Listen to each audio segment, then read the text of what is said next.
What's up guys? Apple's next big product, Apple Glasses. Anyway, if you want to get video like this, sub to this channel will be amazing. Now, let's start the video.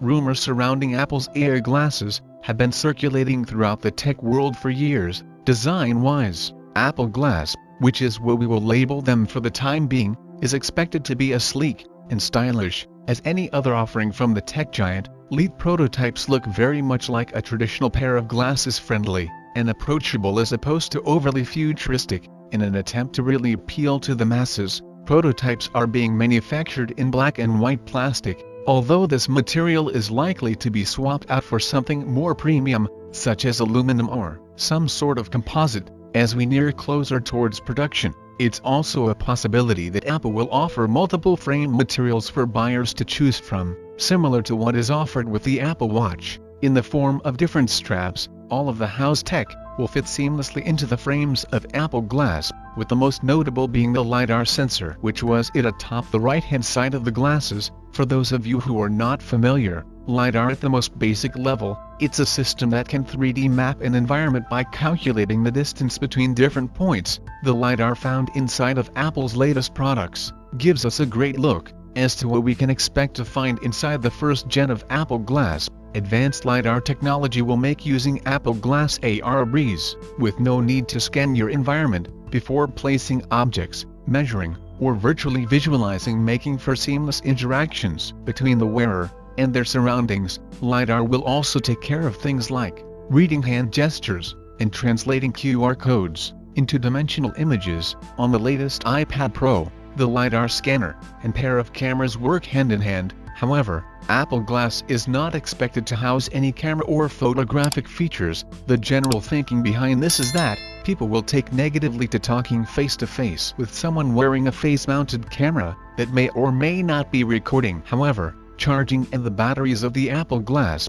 is said to happen through the use of a designated charging stand or through the use of a wireless charging case. Both would be a suitable companion to the glasses, and seeing as the first models are expected to have a battery life on the shorter side, having a convenient charging dock or carry case would be a much welcomed addition. In regards to audio, Apple Glass is not expected to have any built-in speakers or headphones. Apple's recent developments, where there must have AirPod Pros, suggests that their converted wireless in-ear headphones will instead be pushed as part of the experience. This might seem as if Apple is doing all they can to snag an extra product sale. However, including any kind of built-in headphone will most definitely ruin the everyday wearable design, not to mention add unnecessary weight to the product. Now getting to the important bits. You might be wondering how the glasses are actually going to function. The majority of data processing is set to take place on a puppet iPhone,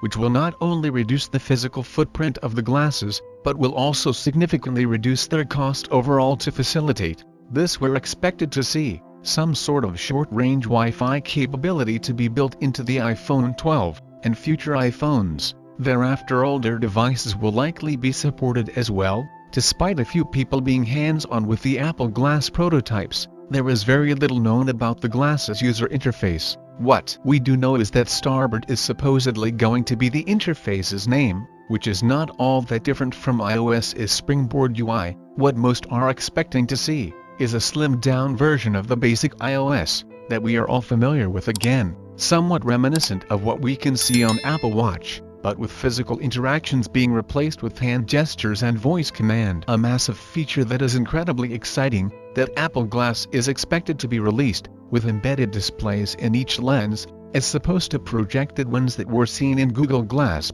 The result of this should amount to far crisper visuals and a more immersive experience overall. The display is also said to only be visible to the wearer, and will be completely invisible to any outside viewers. The first general Apple Glass is set to retail at a rather reasonable price of just $499, excluding the price of optional prescription lenses. This is still a premium for a device that relies heavily upon another much more expensive device. Apple has had very little to say about Apple Glass as a whole, so speculation surrounding its release date is to be expected. Whilst we may finally be given an official announcement by Apple, introducing Apple Glass as early as this year, it's highly likely that we won't see them available to purchase until 2021, at the earliest, and may even stretch into 2022. Anyway, what do you guys think about the upcoming Apple Glass? Let me know your thoughts on that in the comments down below. And if you like this video, sub to the channel will make my day, and my name is Arjun. This is Digital Outside. I'll catch you guys in the next one.